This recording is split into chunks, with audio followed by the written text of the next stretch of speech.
Hello all. Warm greetings from the faculty and the TA team. We hope you are healthy and doing well. Today, we intend to cover the experiment of synchronization of a given alternator with infinite bus. This experiment is a part of ELP 303 lab and you are expected to have studied the experiment manual in detail, including the theory part. Now let us start with the introduction of the experiment. Talking about the motivation for this experiment, we need to know the need for the synchronization process in practical power systems. One of the immediate reasons that one can think of is generator maintenance. Every kind of power generation unit requires regular health monitoring and maintenance. For maintenance, the generating units are disconnected from the grid and connected back to the grid after the generator meets essential quality checks. The process of connecting the synchronous generator to the grid is known as the synchronization process. Also, in practice, in short-term operations planning of the power systems, depending on the load forecast for the next week or the next month, the system operator tries to optimize the cost by selecting which generator unit to be connected and which generator unit needs to be shut down over the planning horizon. This planning operation is commonly known as unit commitment and is widely followed by the system operators all over the world. Thus, depending on the planning schedule from the unit commitment, generator needs to be frequently disconnected and connected to the grid. Hence, it stands to reason that study of synchronization process is of importance. As can be guessed intuitively, while synchronization of a generator to the grid, voltage magnitude, angle and frequency of the generator are to be matched with that of the grid. Having known how frequently the synchronization process is adopted for each generating unit, to get a good appreciation of the intricacies involved in the process, we should know the consequences of a poor synchronization process. A poor synchronization may damage the generator and the prime mover because of mechanical stresses caused by the rapid acceleration or deceleration, bringing the rotating masses into synchronization with the power system.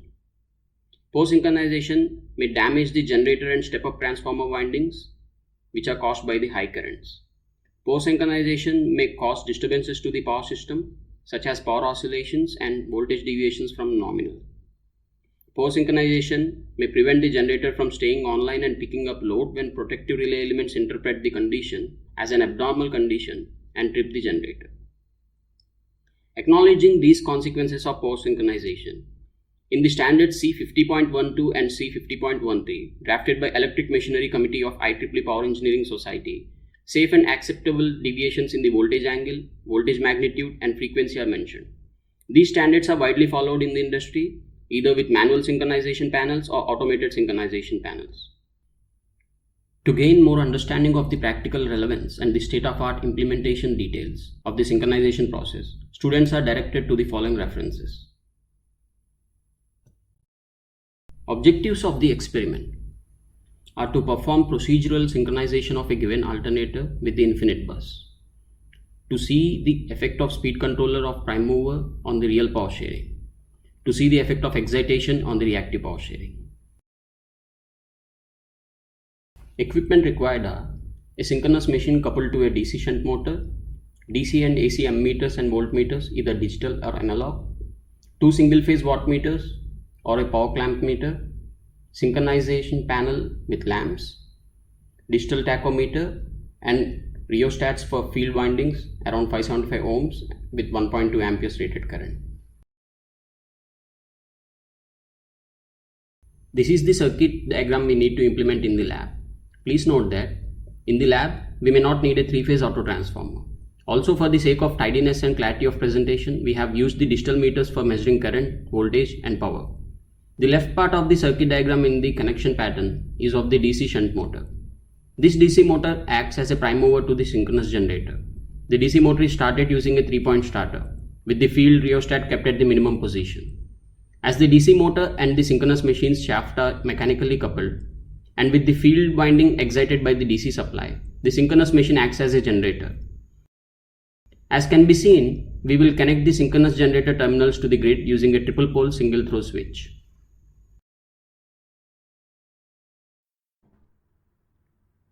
We have performed the experiment in the electrical lab located in the LHC building. We have run the experiment and simultaneously recorded the video. The experiment desk looks like this. The terminals coming out of the equipment like machines and supply are integrated to the transparent panel with annotations for the ease of connections. To the left, we make the DC motor connections, and to the right, we make the synchronous machine connections and place the synchronizing panel with the bulbs. Here are the two machines coupled together with the nameplate details as shown.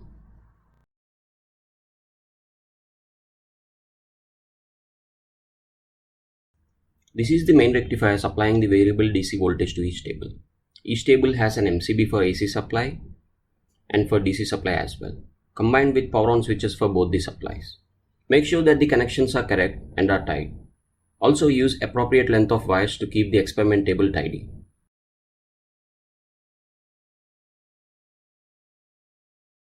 Connect the meters at appropriate places as per the circuit diagram. All the connections are made. The rheostat towards the left is in series with the field winding of the DC shunt motor. An ammeter monitors the current in the armature of DC motor. The second rheostat is connected as a potentiometer to supply variable voltage to the field of synchronous machine. Towards the right, we place a synchronizing panel with bulbs and a triple pole single throw switch and the required meters. The whole setup looks like this. To start with, switch on the DC supply and maintain the rated voltage of 220 volts. Slowly push the knob of the 3-point starter and move it gradually to the right. The DC motor starts rotating. Now let us parallelly see what happens when we start the DC motor. Observe the starting currents in the armature and the shaft speed in RPM.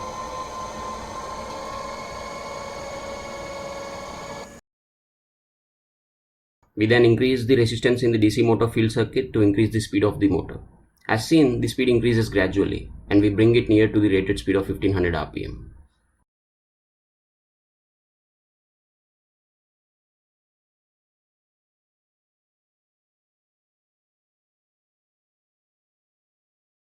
Now we switch on the 3-phase AC supply. The lights blink because of the difference in voltage and frequency between the grid supply and the generator terminals. Our first check is to verify if the phase sequence of the generator supply matches with that of the grid. For this, we use a phase sequence indicator. Grid supply rotates the indicator clockwise. To make sure that the generator supply is in phase with the grid, we place the phase sequence indicator on the generator side, which needs to rotate in the clockwise direction too, as seen here. We now vary the speed of the DC motor to match the generator frequency to the grid by making the bulb pattern as slow as possible.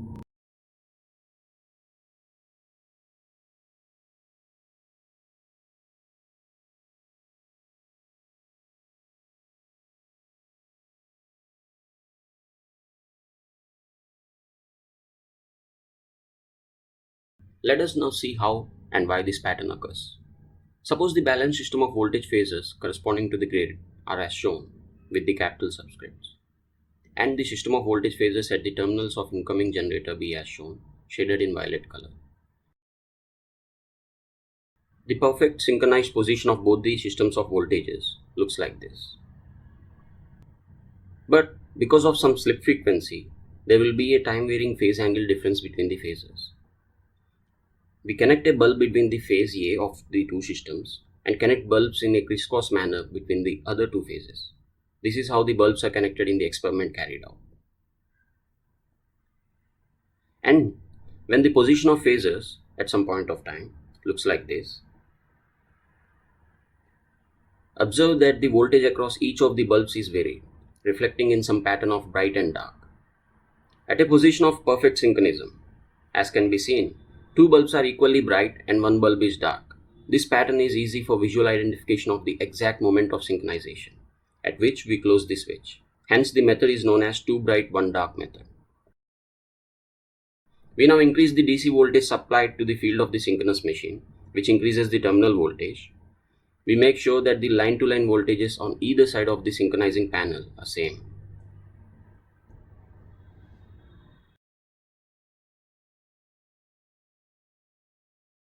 Now, we have made the slip frequency very less, matched the voltages, and are ready to make the synchronization.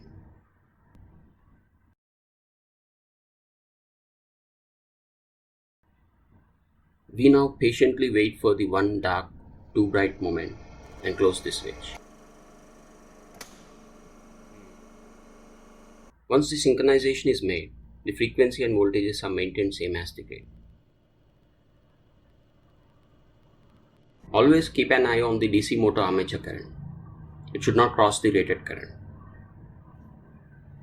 To measure the single phase active power exchange between the generator and the grid, connect the power clamp meter with current coil measuring the current of phase A and voltage coil measuring the same phase voltage with respect to neutral. The initial single phase real power exchange is around 36 watts, with the voltage coil measuring 236 volts phase voltage. Now increase the speed of the DC motor to increase the real power injected to the grid.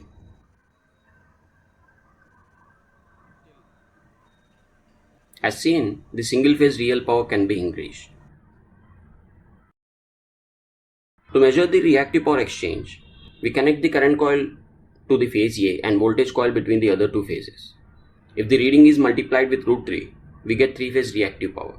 At this point, the generator is consuming the reactive power from the grid, and by slowly increasing the DC voltage across the field of synchronous machine, the reactive power drawn is reduced and actually starts to feed reactive power to the grid. Thus, we can control real and reactive power fed to the grid.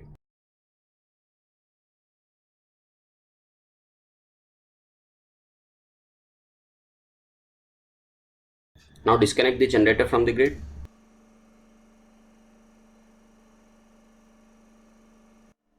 Reduce the speed of the DC motor.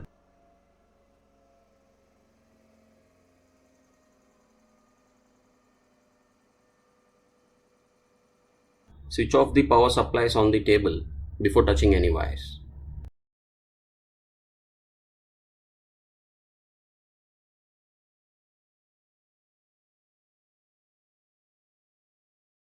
We hope this demo gives you a practical idea of the synchronizing procedure of the generator.